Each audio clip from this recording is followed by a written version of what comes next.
Thank you for joining us this afternoon for Artists Exchange, a group created by artists for artists and art lovers. So grab your lunch and join us as we discover the work of two artists, Judith Selby Lang and Jane Ingram Allen. I'm Shelley Rugg, the gallery coordinator at Gallery Route 1. I would like to introduce our host, Pamela Blotner. Pamela Blotner is a Bay Area artist, curator, and educator whose sculptures and drawings explore humankind's relationship with belief, nature, and calamity. She has worked as a sculptor for the Houston, Texas Zoo and as an artist for Human Rights Watch, Physicians for Human Rights, Art for Conservation, and the Leatherback Trust. Blotner has also taught at colleges and universities throughout the US and exhibited her work at home and in Europe, Asia, and Africa.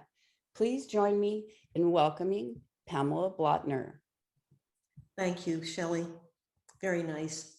And I get the opportunity to introduce you to our guests, Jane Ingram Allen and Judith Selby Lang. And they are two artists who share a number of passions and a number of ideas. Both focus their attention on environmental issues such as pollution, waste, water conservation, and biodiversity. We like to introduce two artists for this program who are in some ways simpatico, but also do things a little bit differently. And so we hope that you will get a lot of information and a lot of ideas from our two guests today. Judith Selby Lang uses the plastic refuse she culls from beaches and transforms, as she says, these perils of pollution into something celebratory. Jane Ingram Allen begins by making handmade paper from local plant waste, then adds materials that contribute to a sustainable living and environment. Both artists will be featured in our upcoming Extraction, Art on the Edge, From Extraction to Restoration and Regeneration. That show will be in our GRO gallery.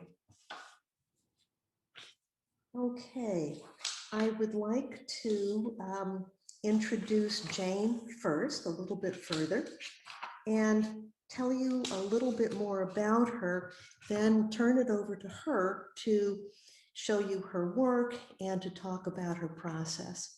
You can ask questions at the end of her conversation or when both artists have spoken. Okay, Jane Ingram Allen is a visual artist from Santa Rosa, California, where she lives there, whose love of place permeates her works. She was born in Delta, Alabama, and has been an artist in residence in several countries, including Japan, Brazil, Turkey, Taiwan, and Indonesia. She uses natural materials to create her environmental art products, beginning by making handmade paper from local plant waste, and then adding materials that contribute to sustainable living and improving the atmosphere, the environment. She says, I like to work with nature as a partner. My works are sometimes map-based, and I call these works site maps because they are about my experience of a particular place and made from materials found in that place. Jane, what have you got for us today? Okay, thank you everyone, and thanks to Shelley and Pamela for putting this program together. I think Shelley has my slide presentation ready to go up. Yeah, okay, so we'll just go directly into that. The first piece I'm showing here is called Global Warming, and I made it in 2003 as an artist in residence at the Delaware Center for Contemporary Arts. And as you can see on the left-hand side, whoops, we're going too fast.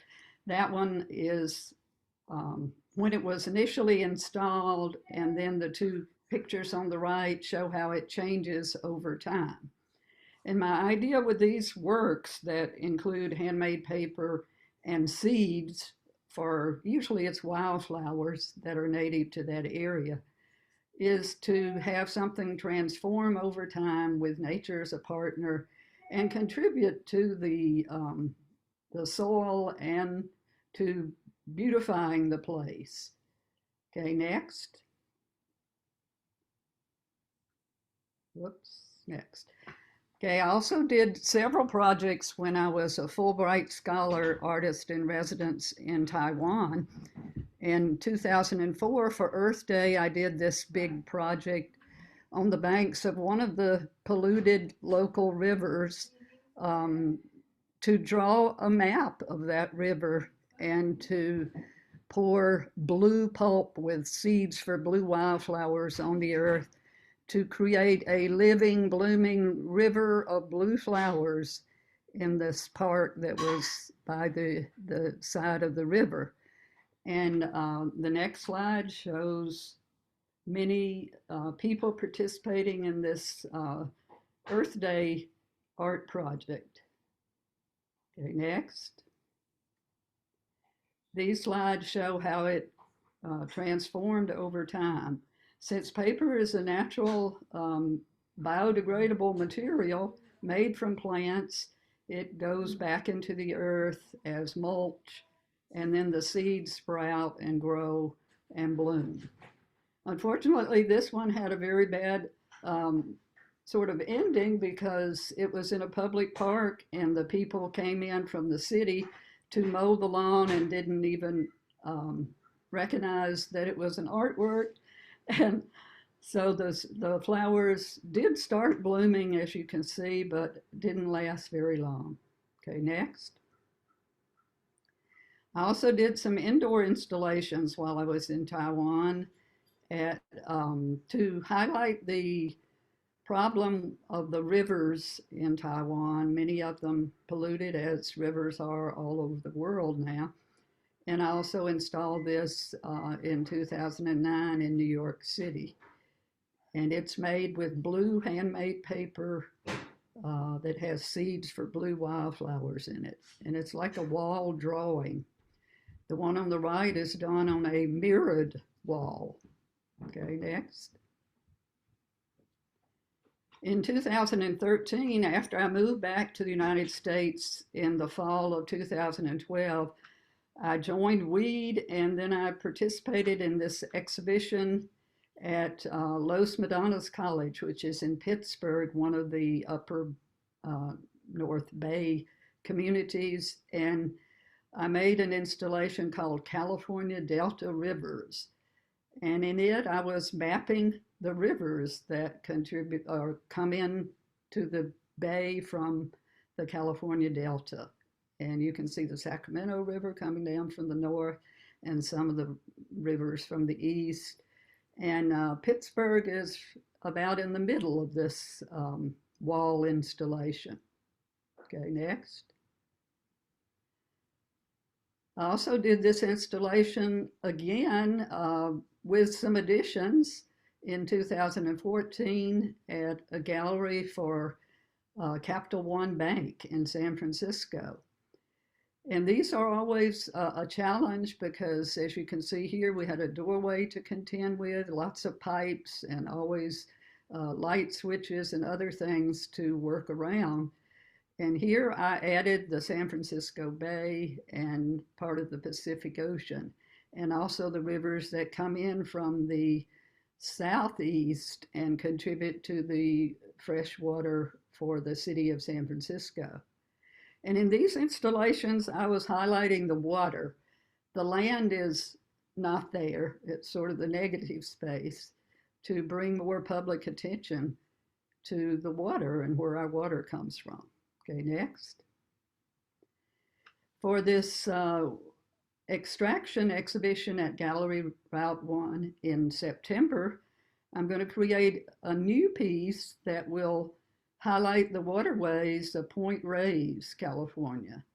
And this is a photograph I got from the internet. It's an aerial view showing Tamales Bay, and Point Reyes is at the bottom of the bay.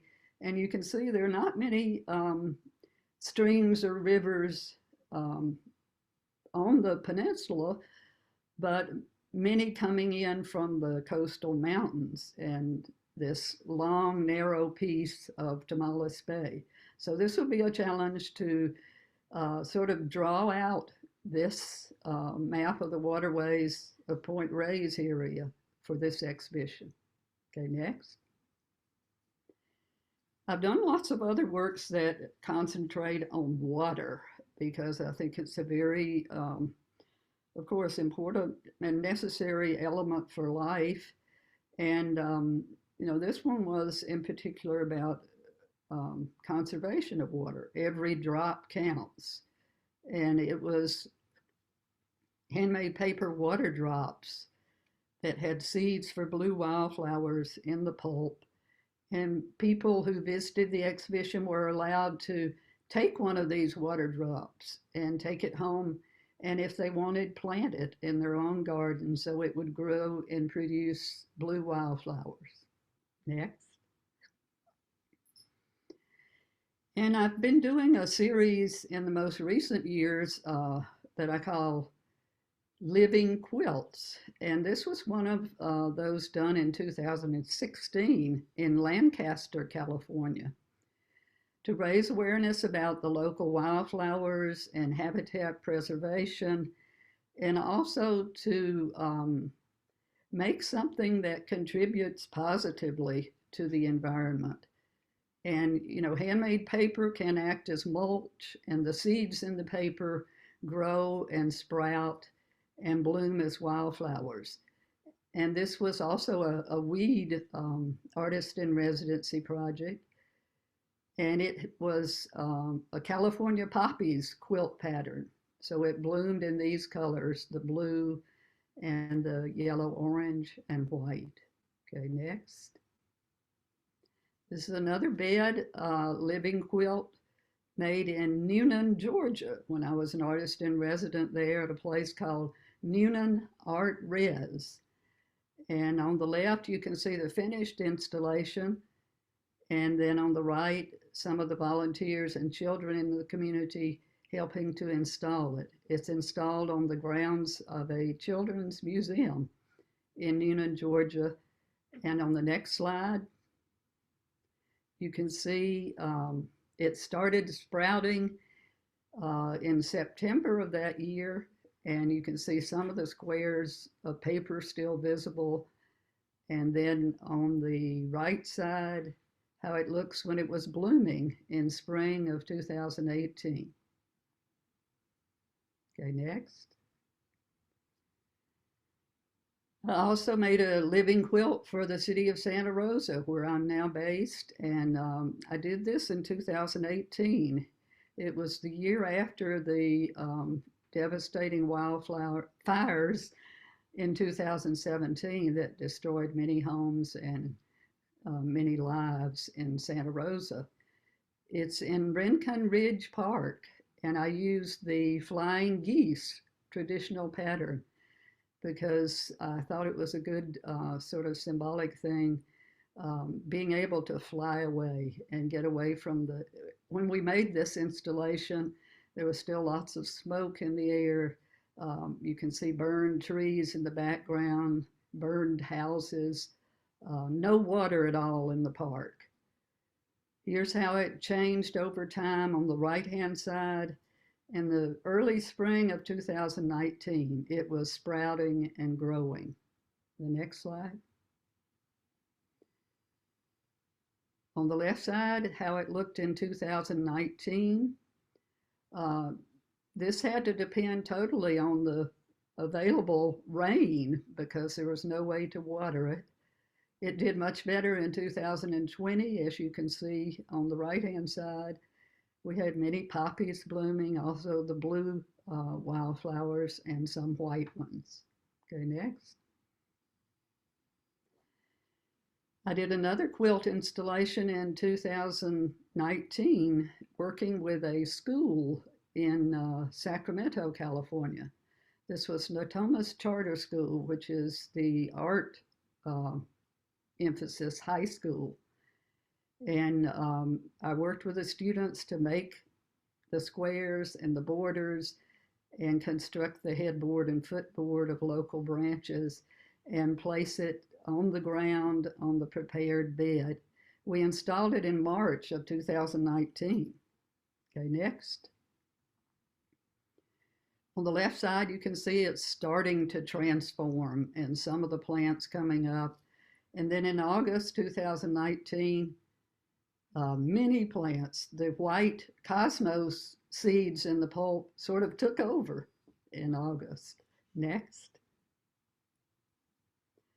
In 2020, I did an installation that was a different version of the California Delta Rivers, using the handmade paper and the string and sort of recycling some of the elements from other pieces. And this was done for the Weed exhibition honoring Joe Hansen, one of the founders of Weed. Okay, next. I also did an outdoor installation in Woodland, California at YOLO Arts. And this was again transforming handmade paper guns with seeds for wildflowers in them into living, blooming wildflowers. This is how it looked when it was installed. The next slide. Here it is transforming in April and then blooming in June of 2020. Okay, next.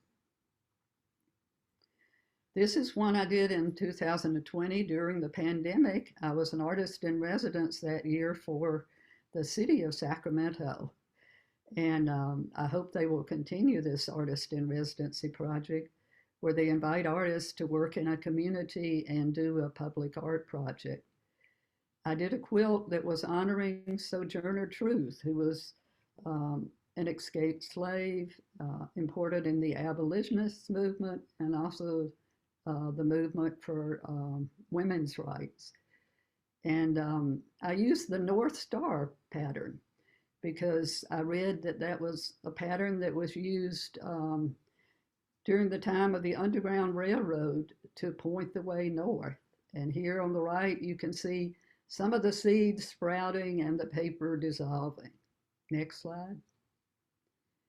Here's how it looked in 2021 in April when we went there to visit it. And there are many flowers still blooming. It's probably very dry right now. In California, we have to wait for the winter rains and the new life in the spring. Okay, next. During the pandemic year, I worked with an art center in Steckborn, Switzerland. And I made a handmade paper quilt that's in the Peaks and Valleys traditional quilt pattern.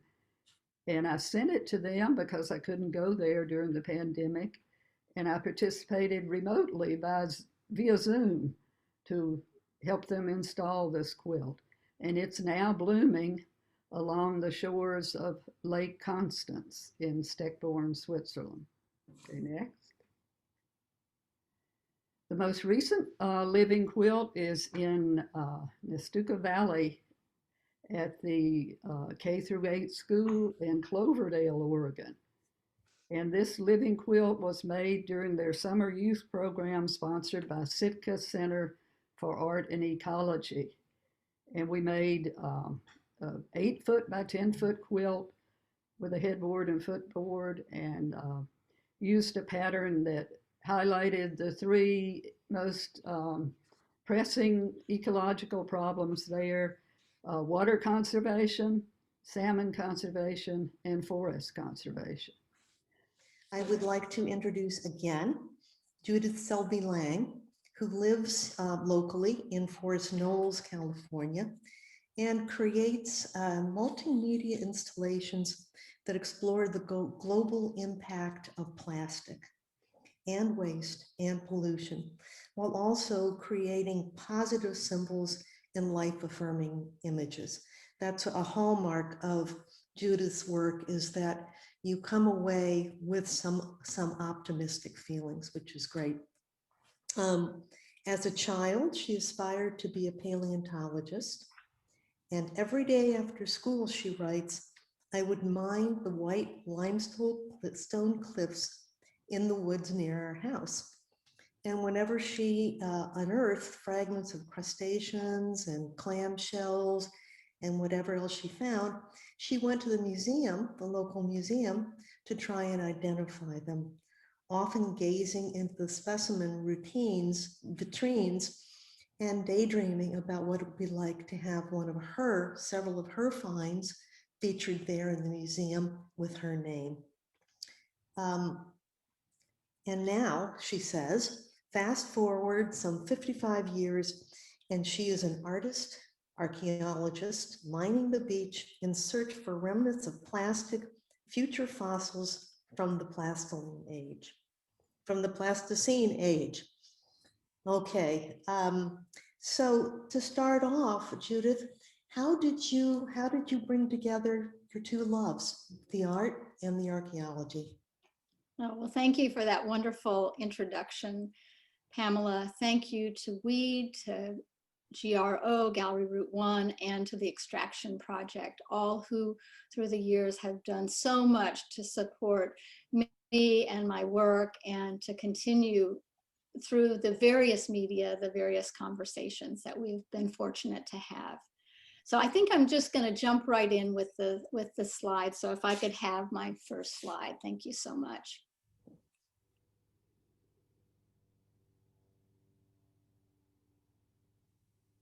You just never know what you might find on the beach.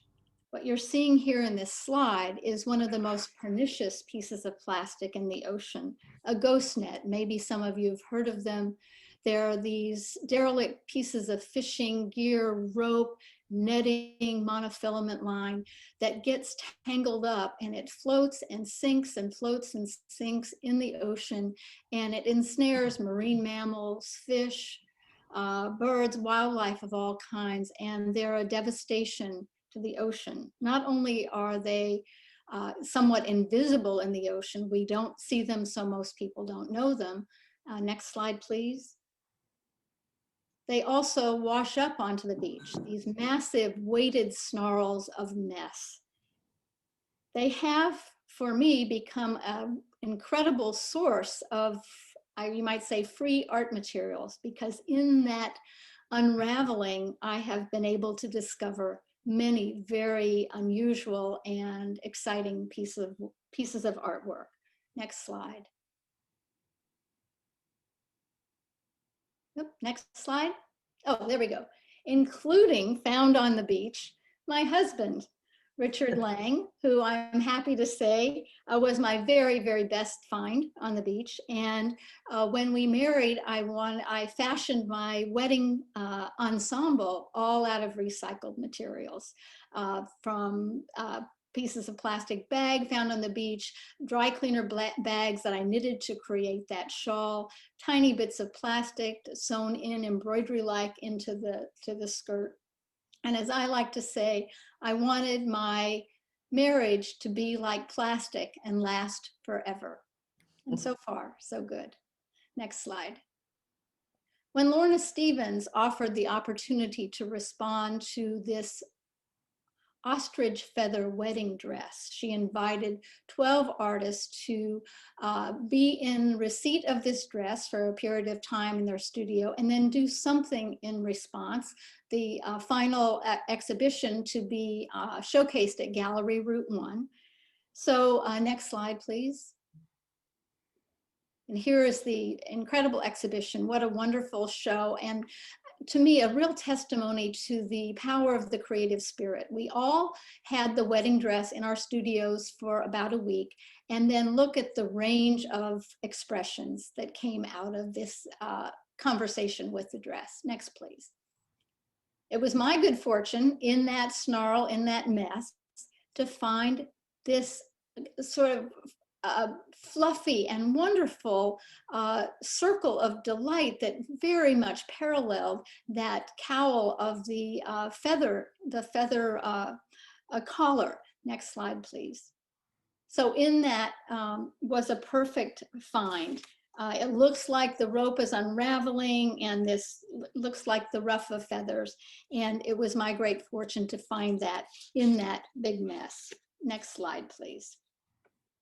Jo Hansen, co-founder of Women Eco Artist Dialogue, has long been an inspiration and continues to be an inspiration. When we mounted the exhibition that Jane referenced at YOLO Arts, it was intended to be a legacy of Jo's many contributions, including her daily sweep. I was always inspired by, she made a daily sweep of the sidewalk in front of her house and gathered together the bits and pieces of labels and tickets and just the detritus of our lives. And she made it magnificent by mounting it into notebooks. Next, please. Next slide, please. To honor her sweeping, I swept together the many bits and tiny pieces of rope and multicolored pieces that Richard and I had found on Kehoe Beach in Point Reyes. And next slide, please. And created a lively installation at the YOLO Arts Gallery in Woodland. Next slide, please. And here you can see it with Jane's piece in the background. It was a wonderful, exciting exhibition and truly a great honor to be in proximity to the other lead artists and to have this opportunity to honor Jo in this way. Unfortunately, the show hit just at the time of the unrolling, the unraveling of the COVID, and so the show opened and closed in a blink. But using modern technology as we are here today, there were Zooms and ways that people could have virtual walkthroughs the exhibition. So we're all trying to find really creative ways to keep our work alive and gaining audiences internationally because of the use of the media. Next slide, please. When you think of fishing, you may think of a pole and a hook and maybe a creek, a stream, and the very simple action of fishing, pleasure.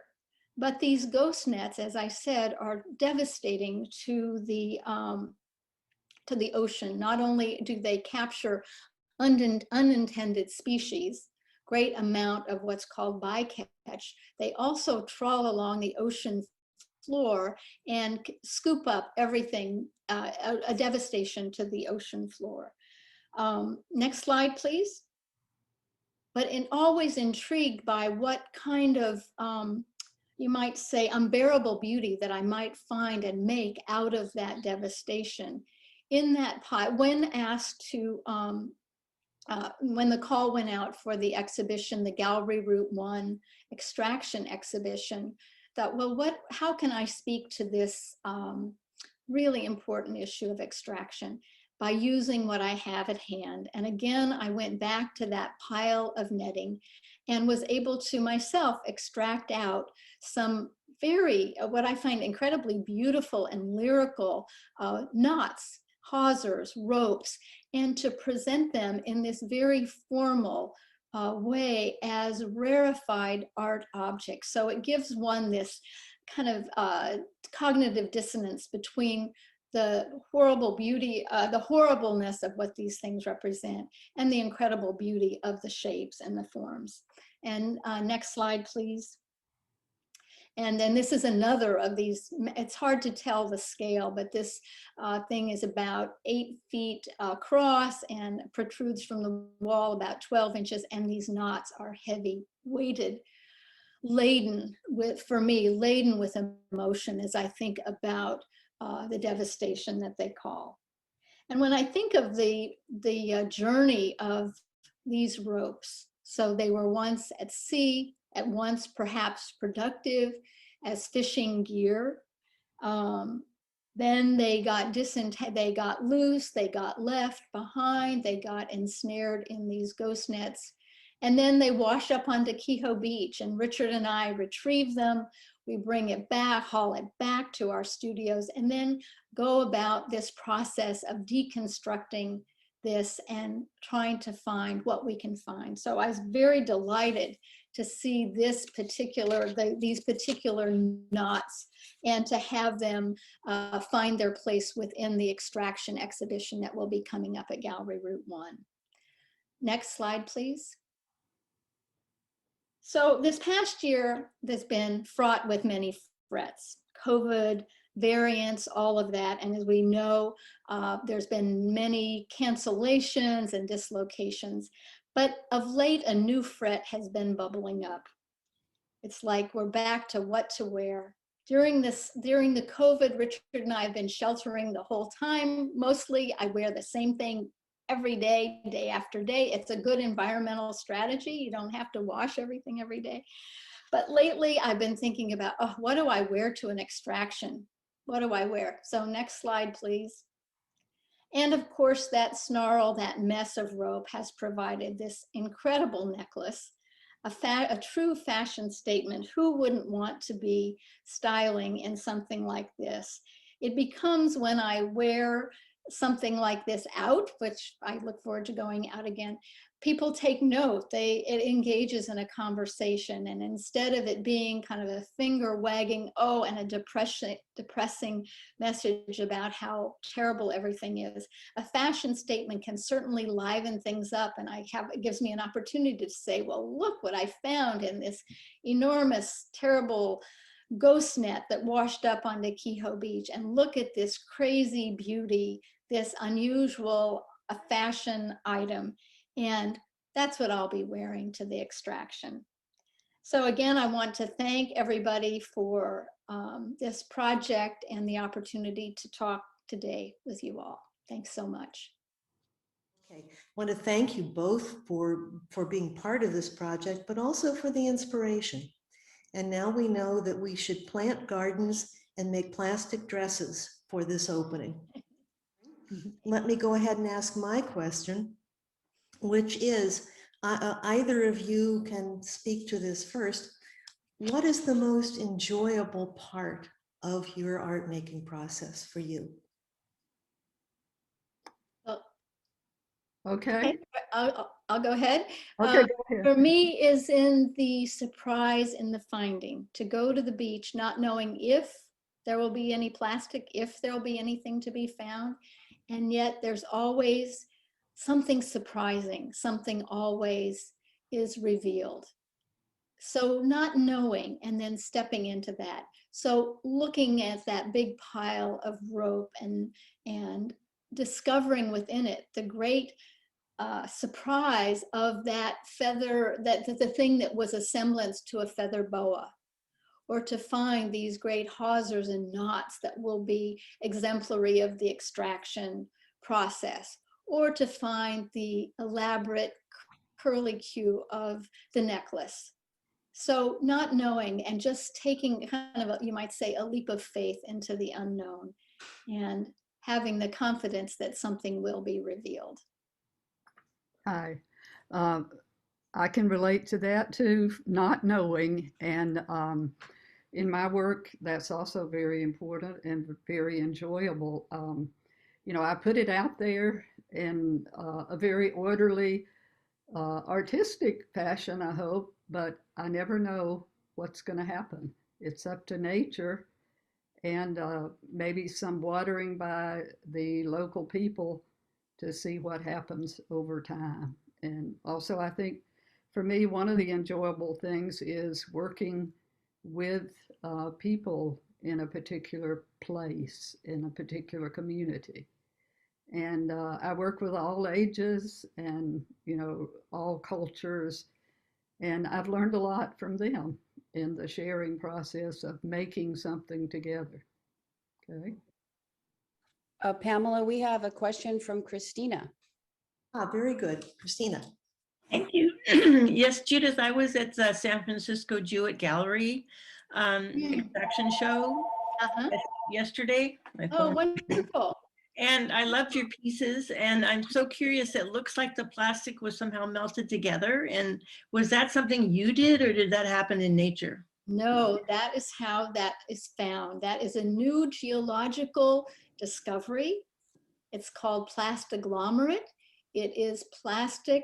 Now, there's some scientific papers going around about this. There's discoveries being made in various locales.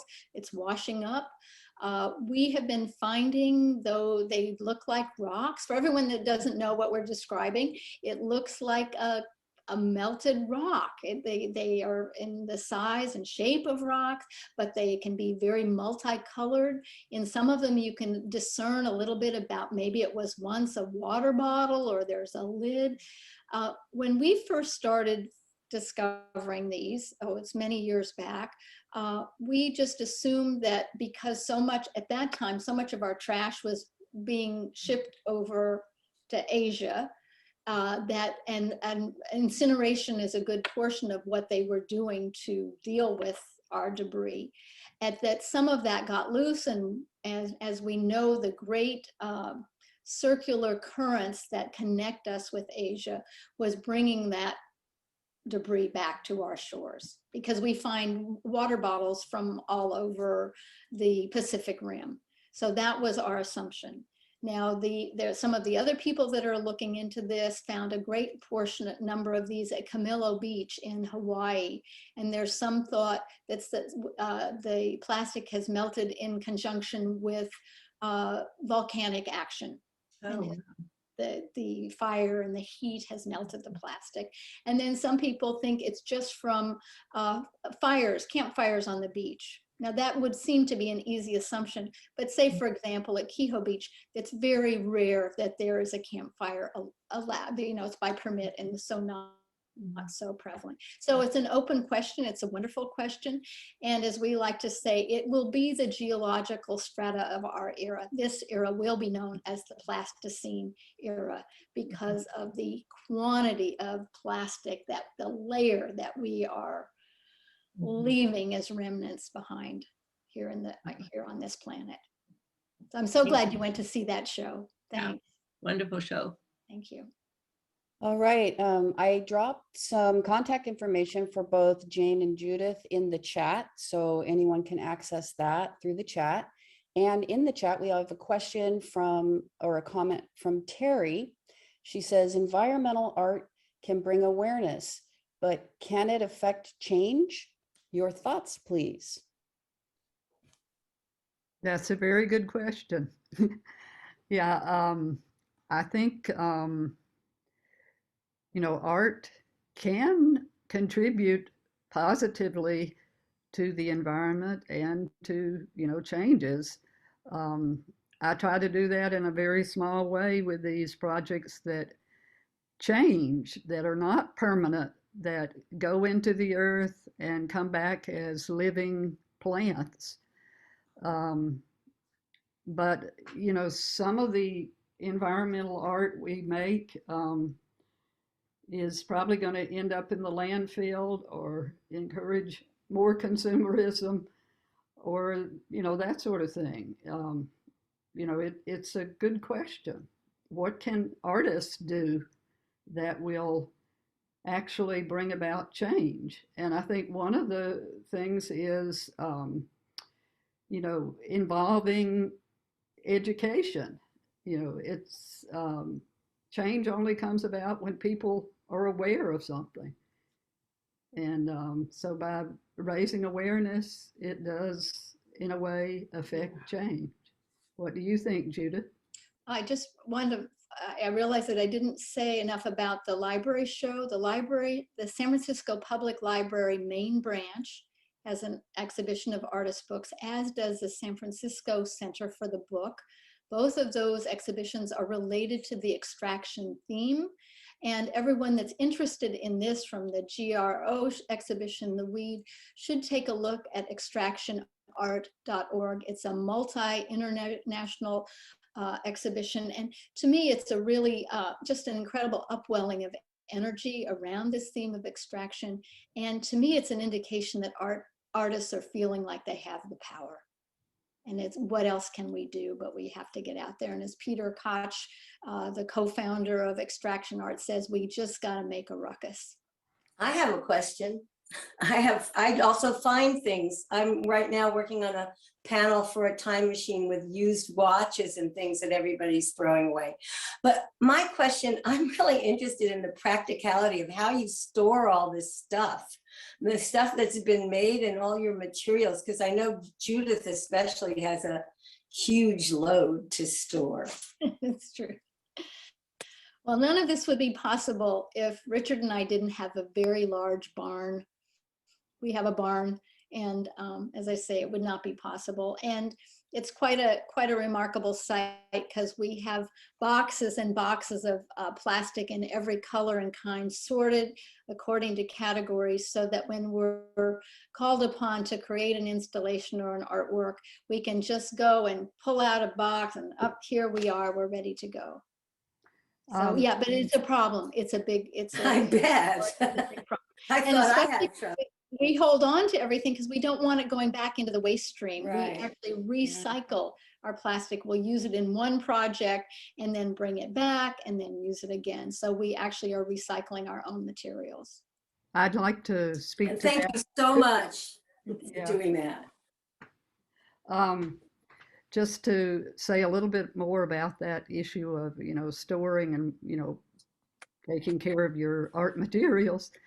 That's one of the reasons that I decided at this stage, I would make work that is temporary and goes back into the earth.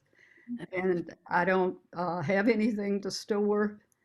I maybe keep a sample of it, and then it goes back into the earth and comes back as living, blooming plants.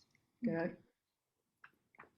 Yeah, that's Jane, have you Thanks. ever made a garden with edible parts? And what was that like? Yes, I have.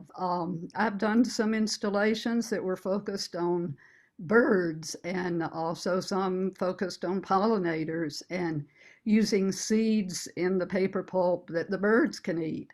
And the site of the installation becomes a great place for watching birds, because they come and eat the seeds that are embedded in the handmade paper nest-like constructions. And I've done those all over the world in different places.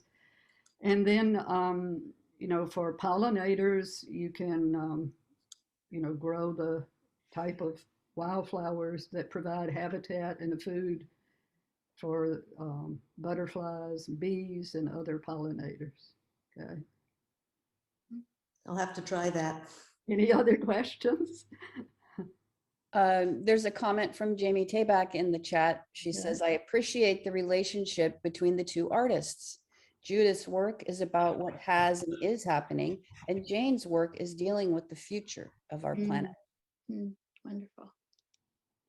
Yeah, in this WEED Women Eco Artists Dialogue Artists show at Gallery Route 1, I was most interested in